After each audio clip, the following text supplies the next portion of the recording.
लक्ष्मीनाथ समारंभां नाथयामुनमध्यमाम् अस्मदाचार्यपर्यन्ताः वन्दे गुरुपरम्पराम्।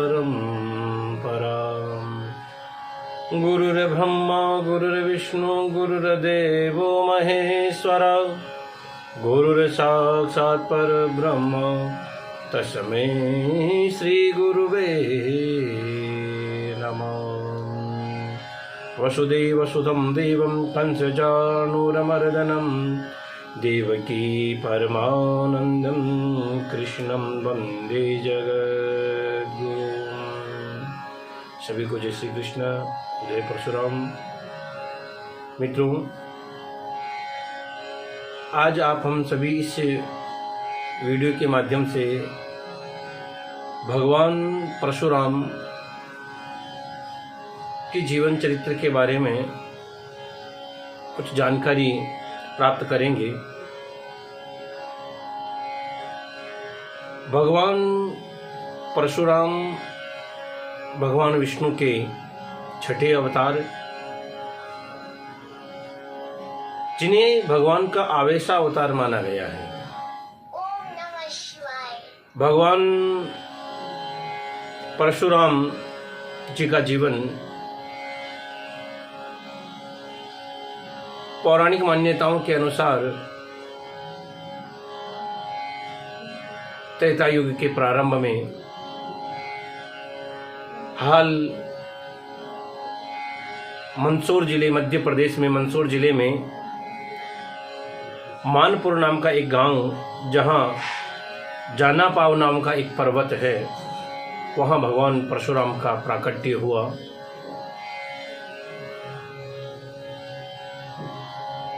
और भगवान परशुराम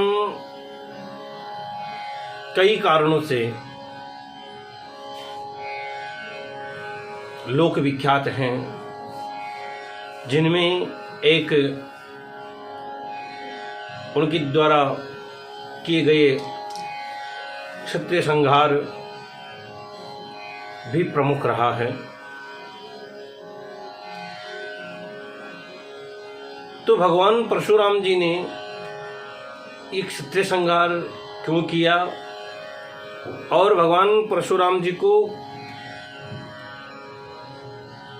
आवेश थोड़ा जल्दी क्यों आ जाता, इस संदर्भ में हम सभी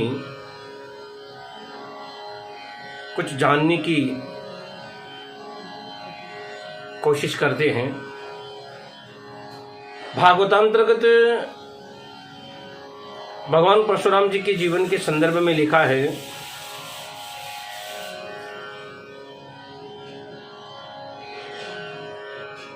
कि तस्य सत्यवतीं कन्यां मरीचिको याचत द्विज। महाराज, एक गाधी, चंद्रवंश में एक राजा हुए थे जिनका नाम था गाधी, जिनकी कन्या थी जिनका नाम था सत्यवती। और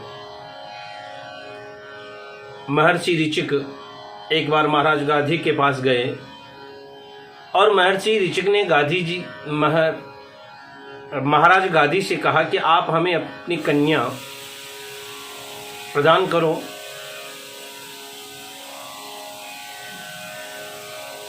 राजा गाधी ने कहा कि राम महर्षि, मैं मेरी कन्या आपको क्यों प्रदान करूं, लेकिन फिर भी आपने एक याचना की है तो मैं आपको प्रदान तो करूं, लेकिन मुझे 1,000 घोड़े चाहिए। और वो घोड़े भी कैसे, जिनका पूरे शरीर का वर्ण श्वेत हो, सफेद हो, लेकिन सभी घोड़ों का एक एक कान काला हो। ऐसे मुझे 1,000 घोड़े चाहिए। अगर आप ये मुझे शुल्क के रूप में लाकर देते हैं तो मैं मेरी कन्या का विवाह आपके साथ कर दूंगा। और महर्षि ऋचिक अपने योग बल के द्वारा ऐसे 100 घोड़े प्रकट किए और महाराज गाधी को लाकर दिया। और महाराज गाधी ने अपनी कन्या का विवाह महर्षि ऋचिक के साथ कर दिया। कई वर्ष बीत गए, लेकिन महाराज गाधी को भी और कोई संतान नहीं हुई। तो महाराज गाधी की पत्नी ने अपनी पुत्री सत्यवती से कहा, बेटी, आपके पति बड़े वेदांग ज्ञान और विज्ञान के प्रकांड विद्वान हैं। आप अपने पति से कहकर ऐसा कोई उपाय करो कि आपकी और मेरी दोनों की कोंक चल जाए। और महर्षि ऋचिक ने अपनी पत्नी की इस प्रार्थना को सुनकर अपनी यज्ञ के द्वारा ऐसा हव्य चरूप तैयार किया। और एक दिन महर्षि ऋचिक स्नान इत्यादि के लिए कहीं बाहर पधारे और महाराज गाधी की पत्नी ने मन में विचार किया, रे कि मेरे जामाता ने, मेरे जवाई ने अपनी पत्नी के लिए तो अच्छा वाला चरू हव्य प्रसाद तैयार किया होगा, इसलिए अपनी बेटी के लिए, सत्यवती के लिए जो ऋचिक महाराज ने जो प्रसाद तैयार किया, उस प्रसाद को तो महारानी ने खा लिया और अपनी माँ के लिए जो प्रसाद तैयार किया वो महाराज ऋचिक की पत्नी सत्यवती ने खा लिया। और जब महाराज महर्षि ऋचिक को इस बारे में पता चला, महर्षि ऋचिक ने कहा कि आपने ये क्या कर दिया। आपके लिए, अपनी पत्नी के लिए कहा कि आपके लिए जो हव्य तैयार किया उसमें ब्रह्मत्व था, ब्रह्म तत्व था, उसको आपकी माँ ने खा लिया, तो उनका जो पुत्र होगा बड़ा त्यागी तपस्वी होगा। और आपकी माँ के लिए जो मैंने प्रसाद तैयार किया उसमें क्षत्रित्व था और उस प्रसाद को आपने खा लिया, इसलिए आपके गर्भ से बड़ा क्रोधी और क्षत्रित्व वाला पुत्र उत्पन्न होगा।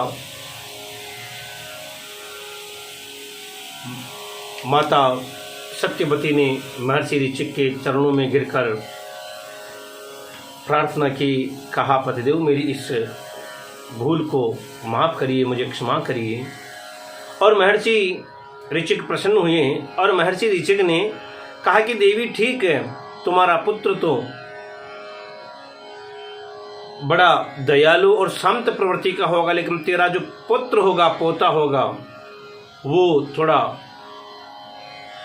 क्षत्रिय स्वभाव का तेज होगा। और महर्षि ऋचिक की माता सत्यवती के गर्भ से जो संतान हुई उनका नाम महर्षि जमदग्नि। और महाराज जमदग्नि जी का विवाह एक रेणु नाम के ऋषि की कन्या रेणुका के साथ हुआ। माता रेणुका भी बड़ी पतिव्रता धर्मवती स्त्री थी। और सज्जनों,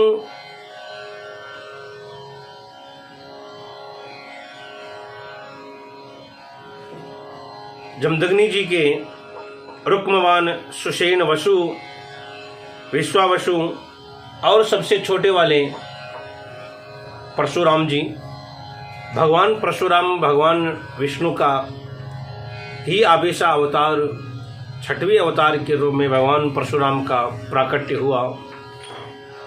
नाम इनका राम रखा गया। और परशुराम जी महाराज ने महाराज भार्गव गोत्र में जन्म लिया और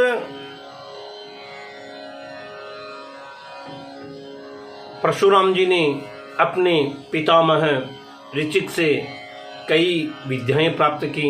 कश्यप जी से उन्होंने वैष्णवी विद्याएं प्राप्त की। इसी के साथ भगवान शंकर से उन्होंने शिक्षा अध्ययन और कई विद्याएं प्राप्त की और भगवान शंकर ने उन्हें प्रसन्न होकर सारंग नाम का धनुष और विद्युद्नी नाम की एक परशु प्रदान की और हाथ में परशु रखने के कारण इनका नाम परशुराम बन गया। सज्जनों,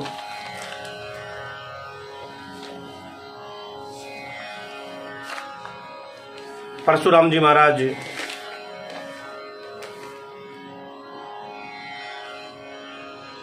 के जीवन में ऐसे कई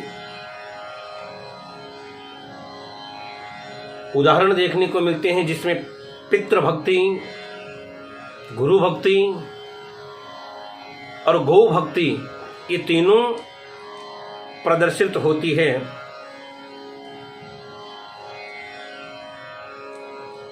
कहते हैं कि महाराज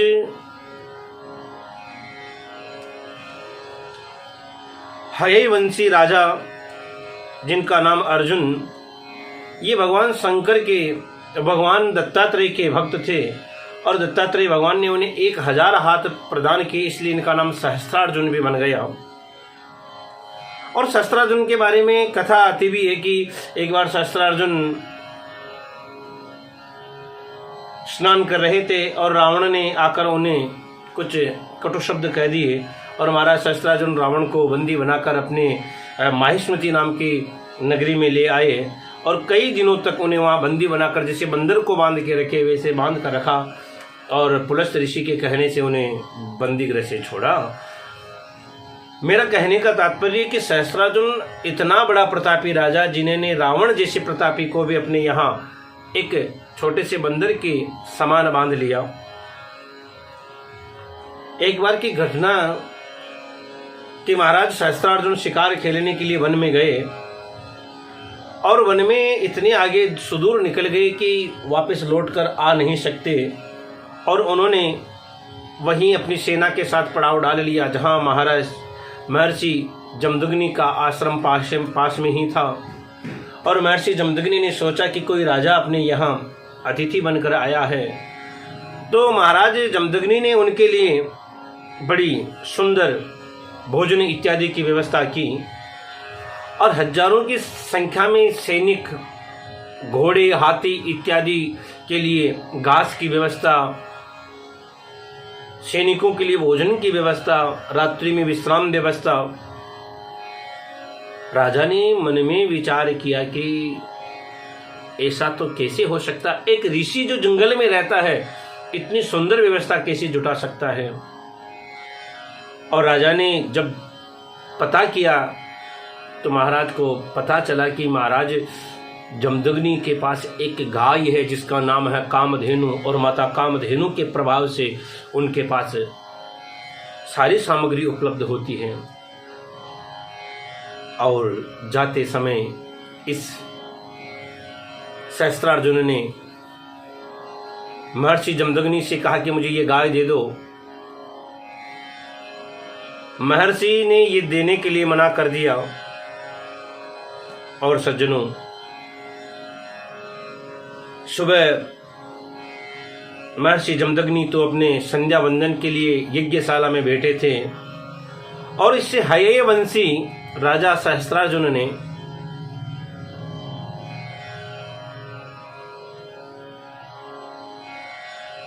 जमदग्नि जी का सर धड़ से अलग कर दिया और महाराज जैसे ही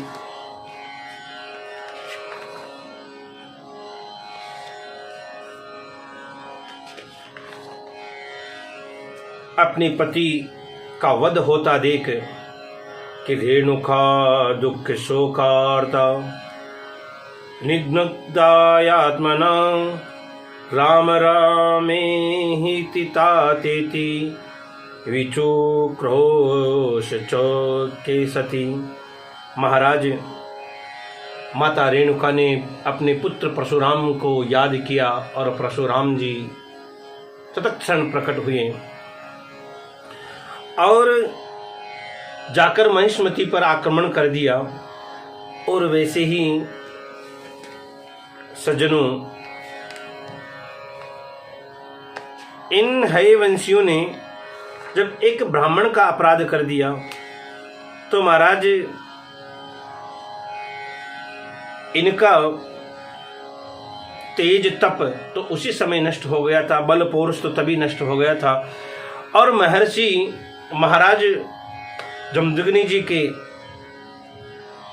वध के बाद परशुराम जी महाराज ने उन क्षत्रियों का संहार किया और कहते हैं कि नगर के बीच में उनके सभी के सर काट कर इकट्ठे किए और मानो बहुत बड़ा पहाड़ खड़ा कर दिया है। और कहते हैं कि एक बार नहीं त्रिसप्तकृत पृथ्वी कृत्वा निक्षत्रियं याम प्रभु समंत पंचके चक्रे शोणितादरिदाम नृप। एक बार नहीं 21 बार परशुराम जी महाराज ने इस पृथ्वी को क्षत्रिय से हीन कर दिया और समेत पंचक क्षेत्र में 5 उनके रक्त से ऐसे बड़े बड़े तालाब बना दिए। उनको महाराज उन हयवंशी क्षत्रियों से और दुष्ट क्षत्रियों के रक्त से भर दिया। सज्जनों, फिर ये मन में एक बात आती है कि जब महाराज परशुराम जी ने 21 बार क्षत्रियों से हीन कर दिया इस पृथ्वी को, तो फिर क्षत्रिय वंश चला कहां से? भागवत जी में वर्णन आता है कि परशुराम जी ने जिन क्षत्रियों का संहार किया वो क्षत्रिय जो दुष्ट राजा थे, जो गाय ब्राह्मण और स्त्रियों पर संतों पर जो अत्याचार करते, और हयवंशी जो सहस्त्रार्जुन के जो वंश के जो राजा थे उनका उद्धार किया, न कि जो भगवान के भक्त ब्राह्मणों के भक्त ऐसे राजाओं का उद्धार किया। ऐसा वर्णन भागवत जी में आता है। और परशुराम जी महाराज की पितृभक्ति तो ऐसी है महाराज कि एक बार की घटना कि परशुराम जी महाराज की माता रेणुका जल भरने के लिए गंगा जी में जाती है। वहां देखती है कि एक कोई गंधर्व कई अप्सराओं के साथ स्नान कर रहा था और तनिक सी विलंब माता रेणुका को हो जाता है। और जैसे ही माता रेणुका जल भर कर लेकर आती है, इधर महाराज जमदग्नि का हवन का समय हो रहा था और हवन में अति विलंब होने के कारण महर्षि जमदग्नि जी ने पूछा कि देवी इतनी देर कहां थी? माता रेणुका ने कोई जवाब नहीं दिया। तो महाराज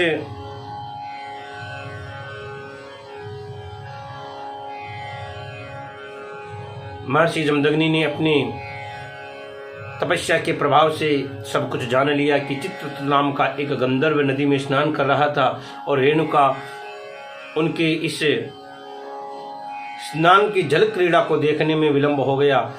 इसलिए जमदग्नि जी ने क्रोध किया और अपने पुत्रों से कहा कि तुम अपनी मां को मार दो।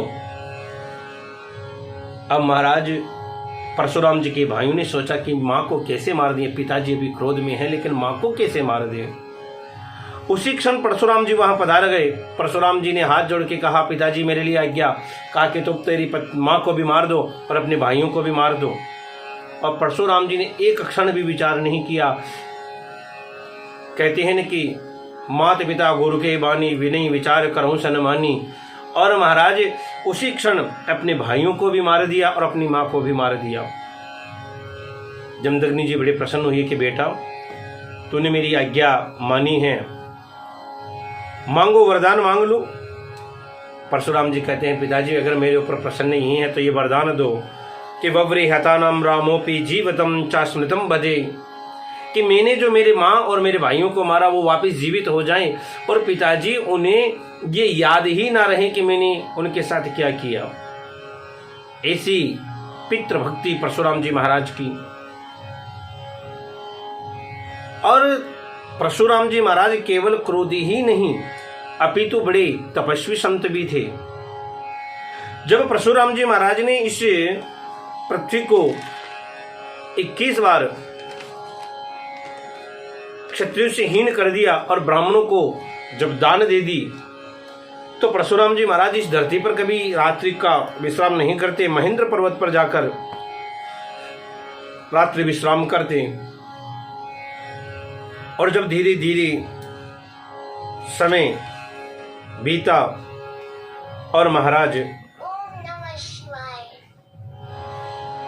भगवान राम का प्राकट्य हुआ, और भगवान राम के प्राकट्य के उपरांत जब भगवान श्री राम जनकपुर जाकर उस धनुष का, शिव धनुष का उद्धार कर देते हैं, तब परशुराम जी अति क्रोधित हुए। और परशुराम जी और लक्ष्मण जी का संवाद तो आप सर्वविदित हैं, जब भी जानते ही होंगे। उस समय परशुराम जी और भगवान राम की जब भेंट होती है, तब परशुराम ने कहा कि तुम ऐसे कौन से क्षत्रिय बालक हो जो तुम मेरी अवहेलना कर रहे हो। तो भगवान राम ने हाथ जोड़कर कहा कि राम नाम मत लगो, नाम हमारा परशु सहित बड़े नाम तुम्हारा। प्रभु मेरा नाम तो राम है, आपका नाम तो परशु के सहित परशुराम है। और परशुराम जी महाराज ने मन में विचार किया कि हो न हो ये भगवान नारायण के ही अवतार हैं। और परशुराम जी ने कह दिया कि अगर तुम अवतार ही हो तो मेरा ये धनुष, इस पर प्रतिज्ञा बाण चढ़ा कर देख लो कि राम रमापति कर धन लेहू, खेचहू मिटेहू मोर संदेहू। और भगवान परशुराम जी के हाथ से धनुष प्रभु श्री राम के हाथ में चला जाता है, और भगवान राम उस पर बाण चढ़ाते हैं। कहते हैं कि महर्षि अब आप ही बताइए कि मैं इस बाण, अमोघ बाण को कहाँ छोड़ूं। आपके इस तपोबल को नष्ट करूं, जिनसे आपने कई दिव्यादि दिव्य लोक प्राप्त कर चुके हैं, उनको नष्ट करूं, या आपके इस चलने की गति को नष्ट करूं। परशुराम जी ने कहा प्रभु मेरे इस चलने की गति को तो आप मत नष्ट करिए, क्योंकि मैंने ये धरती ब्राह्मणों को दान दे दी है, इसलिए मैं अब इस धरती पे नहीं रह सकता। आप मेरे इन जो पुण्य लोक अर्जित जो मैंने किए हैं, आप उनको नष्ट कर दीजिए। और भगवान राम प्रभु परशुराम जी से कहते हैं कि विप्रवंश के अस प्रभुताई अभय हो ये जो तुम ही डराई, कि हे प्रभु ये राम तो ब्राह्मणों के आशीर्वाद से ही है। विप्र प्रसादा धरणी धरो हम, विप्र प्रसादा अजिताजितो हम, विप्र प्रसादा कमलावरो हम, विप्र प्रसादा मम राम नाम। सजनों, ब्राह्मण तो वो शक्ति है, कहते हैं कि ब्राह्मण से जनी परमेश्वर हार्यो। भागवत जी में भगवान स्वयं कहते हैं कि हिनस्ति विषमातरम वन्निरद्य प्रसाम्यति कुलम समूलम दहति ब्रह्म सावरणी पावक।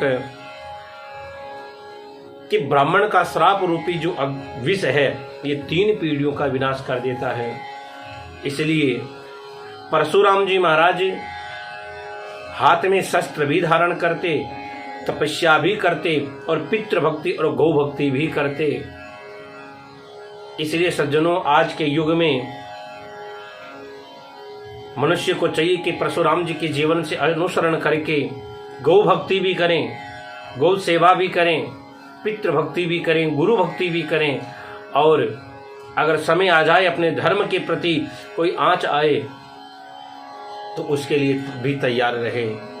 जय श्री कृष्ण, जय परशुराम।